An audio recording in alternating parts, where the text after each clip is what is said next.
I have tried and I have tried to position myself and this book correctly so that you can see, but it's not going well, and it's probably just me. Anyway, I'm going to read. I'm not going to interrupt the story. I will share my thoughts and scriptures at the end, like after the book is over, rather. So I'll just read to you and show you the pictures, but I guess this is going to be more of an audio thing than staring at Maisie because it's not going well. Well, okay, just bear with me, okay? Said Maisie, a lazy bird hatching an egg. I'm tired and I'm bored and I've kinks in my leg from just sitting here day after day. It's work. How I hate it. I'd much rather play. I'd take a vacation, fly off for a rest if I could find someone to stay on my nest. If I could find someone, I'd fly away free. Then Horton the elephant passed by her tree. Hello, called the lazy bird, smiling her best. You've nothing to do, and I do need a rest. Would you like to sit on the egg in my nest? The elephant laughed. Why, of all silly things, I haven't feathers and I haven't wings. Me on your egg? Why, that doesn't make sense. Your egg is so small, ma'am, and I'm so immense. Tut, tut, answered Maisie. I know you're not small, but I'm sure you can do it. No trouble at all. Just sit on it softly. You're gentle and kind. Come, be a good fellow. I know you won't mind. I can't, said the elephant. Please, begged the bird. I won't be gone long, sir. I give you my word. I'll hurry right back. Why, I'll never be missed.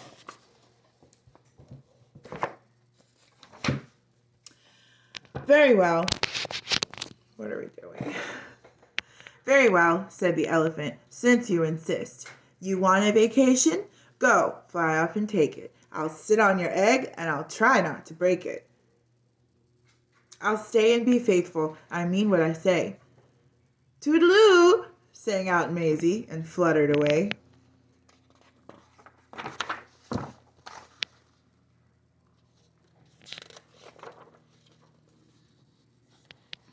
Okay. The first thing to do, murmured Horton. Let's see. The first thing to do is to prop up this tree and make it much stronger. That has to be done. Before I get on it, I must weigh a ton. Then carefully, tenderly, gently he crept up the trunk to the nest where the little egg slept.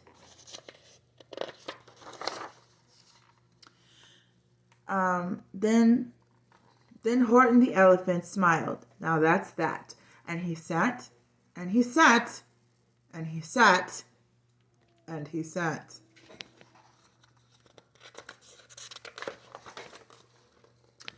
And he sat all that day, and he kept the egg warm, and he sat all that night through a terrible storm.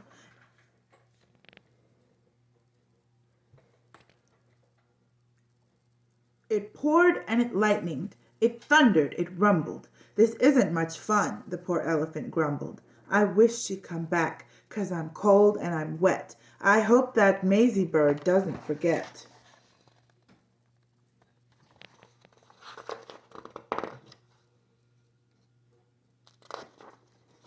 But Maisie by this time was far beyond reach, enjoying the sunshine way off in Palm Beach and having such fun, such a wonderful rest, decided she'd never go back to her nest.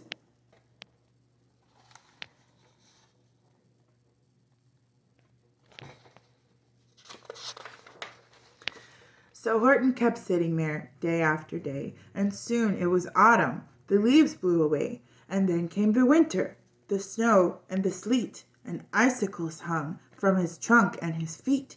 But Horton kept sitting and said with a sneeze, I'll stay on this egg and I won't let it freeze. I meant what I said, and I said what I meant. An elephant's faithful, 100%.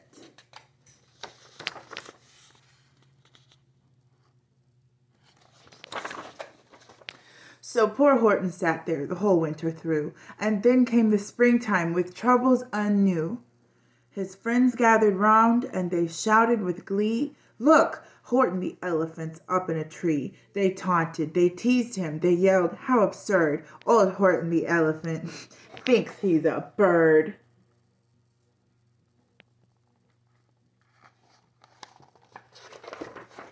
They laughed and they laughed, then they all ran away, and Horton was lonely. He wanted to play, but he sat on the egg and continued to say, "I meant what I said, and I said what I meant. An elephant's faithful, 100%.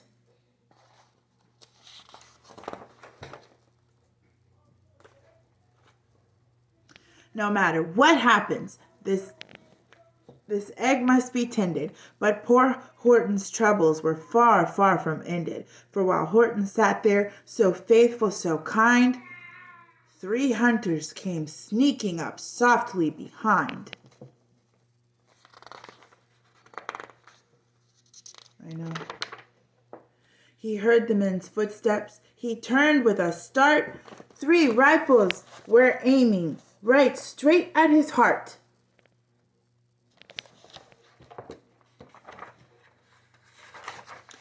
Did he run?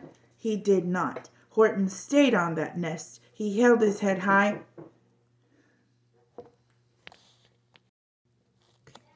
And he threw out his chest, and he looked at the hunters as much as to say, "Shoot if you must, but I won't run away. I meant what I said, and I said what I meant.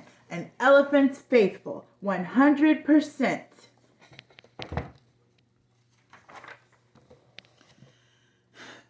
But the men didn't shoot. Much to Horton's surprise, they dropped their 3 guns and they stared with wide eyes. "Look!" they all shouted. "Can such a thing be? An elephant sitting on top of a tree? It's strange. It's amazing. It's wonderful. New. Don't shoot him. We'll catch him. That's just what we'll do. Let's take him alive. Why, he's terribly funny. We'll sell him back home to a circus for money." And the first thing he knew, they had built a big wagon with ropes on the front for the pullers to drag on. They dug up his tree and they put it inside, with Horton so sad that he practically cried.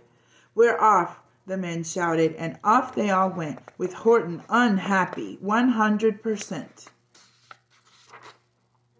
Up out of the jungle, up into the sky, up over the mountains 10,000 feet high.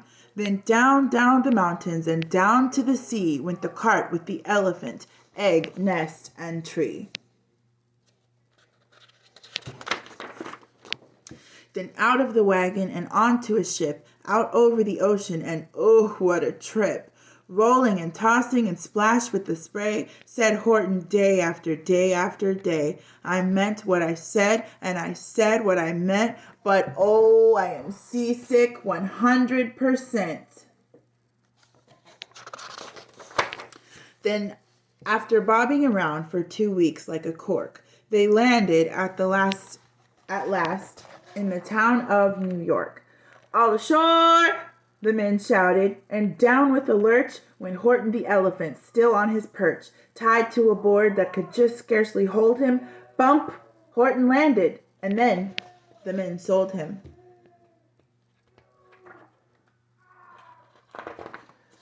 Sold to a circus. Then week after week, they showed him to people at 10 cents a peek. They took him to Boston, to Kalamazoo, Chicago, Weehawken, and Washington, too, to Dayton, Ohio, St. Paul, Minnesota, to Wichita, Kansas, to Drake, North Dakota, and everywhere thousands of folks flocked to see and laugh at the elephant up in the tree.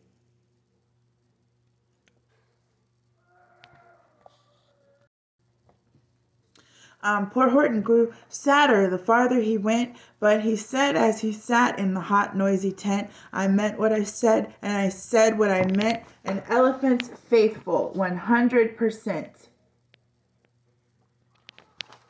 Okay, Joseph.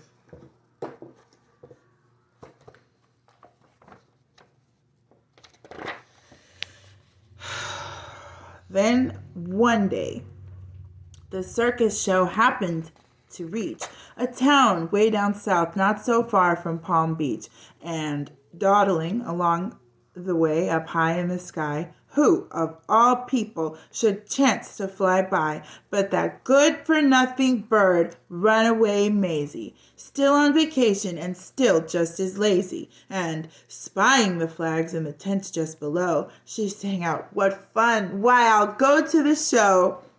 And she swooped from the clouds through an open tent door. "Good gracious," gasped Maisie, "I've seen you before." Poor Horton looked up with his face white as chalk. He started to speak, but before he could talk, there rang out the noisiest, ear-splitting squeaks from an egg that he'd sat on for 51 weeks. A thumping, a bumping, a wild, alive scratching. "My egg!" shouted Horton. "My egg! Why, it's hatching!" "But it's mine!" screamed the bird when she heard the egg crack. The work was all done. Now she wanted it back. "It's my egg," she sputtered. "You stole it from me.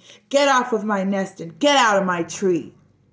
Poor Horton backed down with a sad, heavy heart. This is important, so I'll show you the art. But at that very instant, the egg burst apart, and out of the pieces of red and white shell from the egg that he'd sat on so long and so well, Horton the elephant saw something whiz. It had ears and a tail and a trunk, just like his. And the people came shouting, "What's all this about?" They looked and they stared with their eyes popping out. They cheered and they cheered and they cheered more and more. They'd never seen anything like it before. "My goodness, my gracious," they shouted. "My word, it's something brand new. It's an elephant bird." And it should be like that, because Horton was faithful. He sat and he sat. He meant what he said, and he said what he meant. Look, he's so happy. The devil is a lie.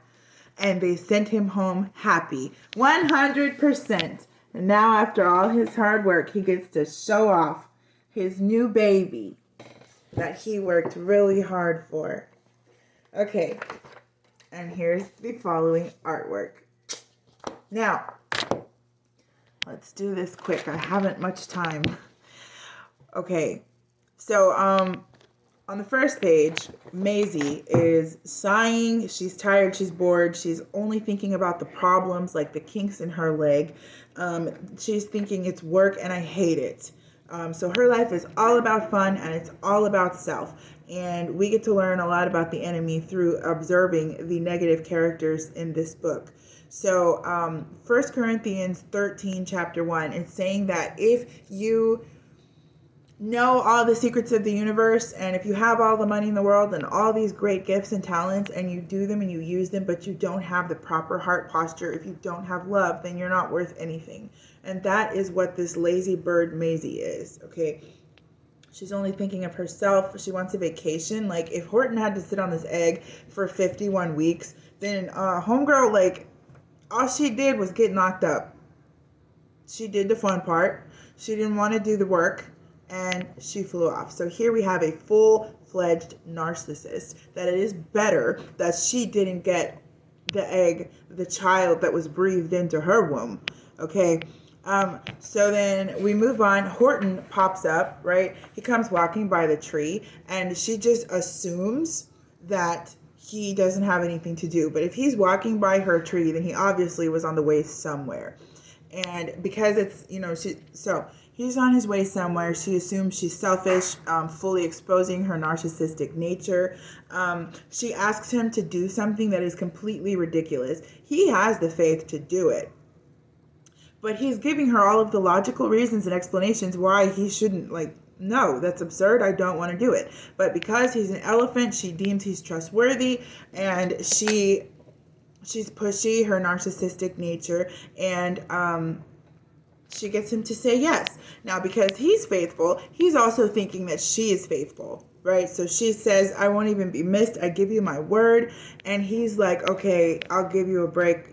Go on. I'll postpone my life to help out you and this one, right? So she leaves. And as soon as she leaves, first of all, she says toodaloo. Homegirl don't even say thank you. Okay, so he puts his whole heart into it. He puts support on the tree. And obviously, if he's that big, he's sitting uncomfortable. Okay, so kinks in her leg, but she's made to sit on it. Okay, so he's long suffering. He's patient. He goes into it with his full heart, with the intent of being faithful. Okay, he gets himself all situated, and as soon as he does that, this terrible storm comes. It's thundering, it's lightning, it's raining. So oppression immediately. I'm cold and I'm wet. I hope that the Maisie bird doesn't forget. She's off having the time of her life. Her momentary fun is going to cost her a lifetime, her child's lifetime, that she will have no part of.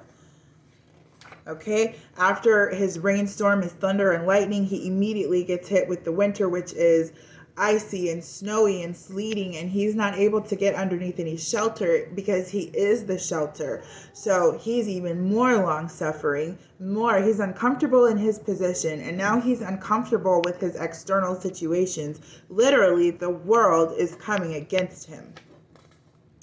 But he begins here in the winter reciting his faith daily, reciting his faithfulness, rather. He says, I meant what I said and I said what I meant. He is talking to his flesh and telling himself, his spirit is telling his flesh, you are going to do what you said you were going to do. You were going to honor the Lord by honoring your word, okay? Even though he doesn't know her, even though she's a piece of trash, he is full of integrity and honesty. Okay, so then as soon as you get the storm, you get the winter, now here comes spring, and all your friends, you haven't seen them all this time. And when you do see them, it'd be nice if they'd sit with you. Okay, yeah. It would be nice if they would sit with him and spend time with him, but instead they all laugh at him. So Psalms 55, I was going to read, but you know how that takes me time. So 55, 12 through 14 is, I believe it's David, and he's lamenting, and he's like, if it was a stranger who was insulting and mocking me, I could take it. But it's not. It's my friend. And so he's really heartbroken over that. And so Horton is alone, and now he is heartbroken and alone. Okay? Sometimes we look stupid obeying God, right? Like, I'm sure that the Israelites look real stupid in between the ocean and Pharaoh and his army. And they got kids and old people and flocks and herds and all their stuff. What the heck are they going to do? Okay, Noah, he looked real dumb. Real dumb. There's no oceans around here. You're building the biggest boat mankind has ever heard of. It doesn't even rain on the earth, and you're building a boat. Have fun with that, okay? 1 Corinthians 1:27. All right, 1 Corinthians 1:27. Instead, God has chosen what is foolish in the world. It is foolish to build a boat in those circumstances. What is foolish in the world to shame the wise. Okay, you guys know it all, right? You are so wise, but you didn't make it on the boat. And God has chosen what is weak in the world to shame the strong. His strength is perfected in our weakness. All right, moving right along. The book says they laughed and laughed, and then they all ran away. So they persecuted him, they made fun, and then they bounced. Okay, John 6:66. From that moment, many of his disciples turned back and no longer accompanied him.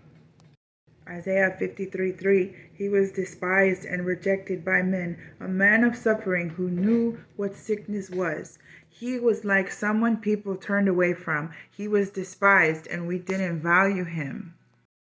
When you go to Matthew 26, 69 through 74, that's the story of Peter rejecting Jesus. Peter was like his best friend, at least one of three of his best friends, right?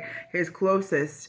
And Peter rejects him. Like, I swear, probably like I effing swear, like he used bad words in there too. However they cussed back then. He cussed and said, I swear, I don't know that ninja, right? And then, okay, so even the closest people to him rejected him. But like Jesus, so Jesus still carried out his mission. He was still faithful, though all of us were unfaithful. Horton was faithful. Okay, his friends, his homies, the weather, everything he's facing. Okay, so then let's see. Once he's endured all of this, now the enemy's like, okay, we can't use spiritual tactics. We can't use the people closest to him. It's not working. Let's go through ourselves. And so 3 hunters come up and they're going to shoot him. But this is so strange and they've never seen it before because God is always doing new things, that they're like, hey, let's get some compensation for this guy. All right. So, and also the enemy, they aimed straight for his heart. And that is the tactic of the enemy. They will aim for your heart, your children, your parents, your boyfriend, who's ever the most close to you. That's who he's coming through. Which is why we each have to have our boundaries and our guards and walking in holiness before we reach one another. And while we are together. So they would have killed him till they realized he was worth more alive. So they're also narcissistic. So then he was paraded in front of the world, humiliated. He still wouldn't be moved though. He's like Job, though you take me away from my home, though you take everything I know and love from me, or me from that, like Joseph, he refuses to leave his position. Okay. So on the ship, right, after going through all of that, now he's enduring physical ailment. Back to Job. Okay. He is seasick for weeks for this baby that wasn't even his to begin with, all because he chose to do a good deed. So just like the disciples on the ocean, you can end up in some real uncomfortable situations when you're obeying or when you're doing a kindness. Okay, so finally, just like the devil, he has been sitting and facing all of this stuff. And now that the hard part is over, well, I think pregnancy is the easier part, but now that the hard part is over, up pops the devil. We're about to receive accolades and trophies and see this beautiful thing that has been worked on for all this time. And here comes the devil, screaming in his face, talking about you stole it, accusations. Right before the manifestation, the enemy always shows up. But you know what? Psalm 23:5, the Lord prepares a table before Horton in front of all his enemies. Okay. Everybody who was paying 10 cents to see him saw, she got embarrassed. Okay. You yelled in his face. You made this big scene. And now everybody gets to see that you didn't do anything. Now the curtain is off. The veil is off. The light is shining. You didn't do a thing but go party. So now not only did you lose your kid, but you got embarrassed. You got humiliated. Way worse than you just humiliated Horton. Because Horton, you know, Jesus says at the end of Matthew, one of them 20s chapters, like, nobody who leaves this house, this life, children, spouses, if you leave any of that for him, you're going to reap 100 times. In this life and in the life to come. So now everybody who was looking at him because he's funny and laughing at him and just bewildered, now they're all cheering for him. It should be like that, right? And that's how God does for us. Okay. Deuteronomy 28:7, the Lord will cause the enemies who rise up against you to be defeated before you. They will march out against you from one direction, but flee from you in 7 directions. Okay, they're going to be embarrassed, whooped up and down like Hulk smashing Loki saying, puny God. Okay, and the elephant bird. Nobody was expecting that. Nobody, not even Horton. He thought he was just going to get a bird, but he got 100-fold. And Isaiah 43:19, I am doing a new thing. Do you not see it? And like he told Solomon, I'm making something, like nobody's going to be like you before and in the future. You are one of a kind. That is what the Lord did for Horton and his baby.